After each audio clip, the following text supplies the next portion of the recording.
Itu Imam Al-Ghazali, beliau punya adik namanya Ahmad Al-Ghazali. Ini ditinggalkan oleh ayahnya ketika dua-duanya masih kecil, dan ayahnya mewasiatkan supaya hartanya dipakai menuntut ilmu bagi kedua anaknya. Imam Ghazali lari ke ilmu-ilmu zohir, jadilah ulama besar, ulama zohir. Imam Ahmad Al-Ghazali lari ke ilmu batin, tasawuf dan thariqah, jadilah seorang al-arif billah, orang yang ma'rifat kepada Allah. Satu waktu balik dua-duanya ke ibunya. Kemudian sholat berjamaah Imam Al-Ghazali karena ilmu zuhirnya lebih tinggi, lebih dikenal oleh orang. Adiknya di belakang jadi makmum. Ketika salam Imam Ghazali, Imam Ahmad adiknya sholat mu'adah atau i'adah, ngulang sholat. Dilirik oleh Imam Ghazali, sakit hatinya, lapor ke ibunya, "Bu, aku sakit hati dengan adik. Kenapa? Dia sholat ngulang." Dipanggil lah. Ditanya oleh ibunya, "Ahmad, kau benar sholat mu'adah setelah sholat diimami oleh kakakmu?" "Iya." "Kenapa alasannya?" "Aku melihat gamis kakakku penuh dengan darah." Kata Imam Ghazali, "Ini gamis yang aku pakai tadi, sedikit pun tidak ada setetes darah." Lalu kata Imam Ahmad Al-Ghazali, "Aku bukakan mata hatiku, melihat hatimu bukan ingat kepada Allah. Pada sholat adalah aqimis sholat li zikri, tegakkan sholat supaya zikir kepadaku. Tapi engkau ingat kitab karangan bab haid yang belum selesai." Nangis Imam Ghazali. Kok tahu dari mana bisa ilmu seperti ini, luar biasa. Nangis Imam Al-Ghazali, tersentuh karena adiknya lebih tinggi ternyata ilmu batinnya. Benar dia ketika sholat bukan zikir kepada Allah, masih ngarang kitab, sehingga diumpamakan gamisnya berdarah karena karangannya bab haid. Hari itu juga, "Wahai adikku, bawa aku ke gurumu, aku ingin menimba ilmu seperti engkau." Dibawalah. Ini di dalam kitab Marokil Ubudiyah yang dikarang oleh Syekh Nawawi Al-Bantani, sejarah ini. Dibawalah Imam Ghazali oleh adanya ke guru mursyidnya.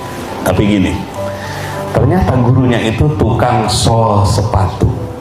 Hirbahnya, asbabnya mencari rezekinya lewat jadi tukang sol sepatu.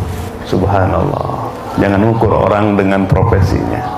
Ketika Imam Ghazali, "Tolong aku diakui sebagai murid," kata mursyidnya, "Gak bisa jadi muridku begitu saja. Kalau kau ingin jadi muridku, bersihkan rumah halamanku." Dibersihkan Imam Ghazali.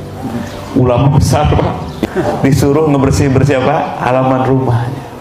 Mursyidnya tukang sol sepatu. Orang gak kenal kalau itu ulama yang ilmu batinnya dalam.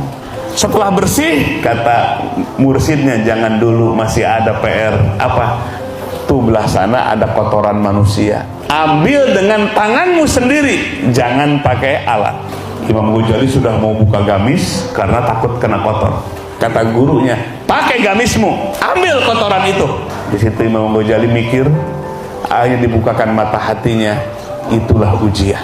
Akhirnya bulat hati untuk mengambil kotoran manusia itu. Ketika akan disentuh, stop Al-Ghazali. Bilang stop Al-Ghazali, itu langsung mata hati Imam Ghazali dibukakan oleh Allah hijabnya. Apa hijab pertama? Ujub dan sombong dengan ilmu.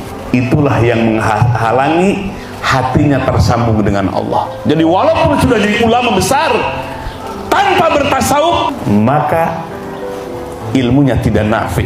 Akhirnya kata gurunya, "Al-Ghazali, kau pulang sekarang, selesai berguru kepadaku." Dia kumpulkan semua santri-santrinya, dia berkhutbah di hadapan santrinya.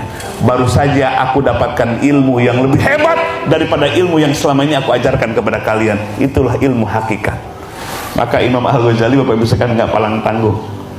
Selesai dari mursyid itu, dibukakan mata hati yang pertama dalam kitab Al-Munqidh Minad Dhalal, penyelamatan dari kesesatan. Beliau 12 tahun beriadah dan bermujahadah. Salah satunya beliau di negeri Suriah nyamar jadi tukang marbot masjid, tukang ngepel, nyapu, bersih-bersih masjid. Orang orang di situ nggak tahu kalau itu adalah Imam Al-Ghazali. Beliau ingin mengosongkan kalbunya dari hijab penghalang amrod al-qalbiyah, penyakit hati itu. Bukan hanya teori dan ceramah baca kitab atau ngarang kitab, tapi harus terjun. Namanya Riyadhah Mujahadah. Itu kalau lagi ngepel, jamaah di situ pada ngobrol. Hebat amat ya itu Imam Al-Ghazali. Hebat amat. Imam Ghazalinya lagi apa? Ngepel. Lagi ngepel. Imam Ghazali bersihkan hatinya.